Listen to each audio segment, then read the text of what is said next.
The standard electrode potential of this in aqueous solution does not depend on. ना guys देखिए, जो electrode potential है जैसे इसमें बोला हुआ है, ये रिडक्शन पोटेंशियल बेसिकली इसका स्पेसिफिक दिया है कि एम प्लस ने एक इलेक्ट्रॉन गेन किया और एम बन गया, या इसको मैं ये ऐसे बोल दूं कि एम ने एक इलेक्ट्रॉन लूज किया और एम प्लस बन गया, रिवर्स कर दिया। सो बेसिकली नेगेटिव या पॉजिटिव साइंस सिर्फ इससे डिफाइन हो जाता है।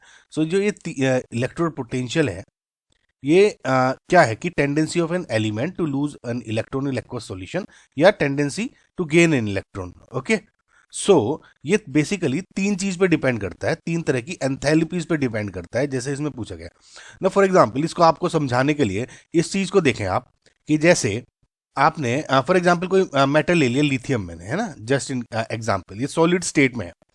ओके, सो जो सब्लिमेशन एनर्जी यूज होगी इसमें, सब्लिमेशन एनर्जी क्या होगी, सॉलिड को डायरेक्ट आपने गैसेस स्टेट में कन्वर्ट कर दिया तो क्या होगा, ये कन्वर्ट हो जाता है गैसेस स्टेट में। ओके, नाउ अब जो ये गैसेस स्टेट है, जब ये इलेक्ट्रॉन इसमें क्या करेगा, अब लूज करेगा इलेक्ट्रॉन, और इलेक्ट्रॉन लूज कैसे करेगा, Li प्लस एक इलेक्ट्रॉन हो गया, और यहां still it is in gaseous state, और ये क्या होगी, ionisation enthalpy. Ionisation enthalpy of किसका, of a metal in gaseous state. समझ में आया? ठीक है, अब जब ये Li प्लस जी है, अब क्या होता है इन एक्वस मीडियम, ये क्या हो जाएगी Li प्लस, अब एक्वस स्टेट में आ जाएगी। अब तक ये गैसेस स्टेट में था, अब ये एक्चुअल में क्या है, एक्वस स्टेट में है, और यहां पे क्या कह देता है, एंथैल्पी ऑफ हाइड्रेशन।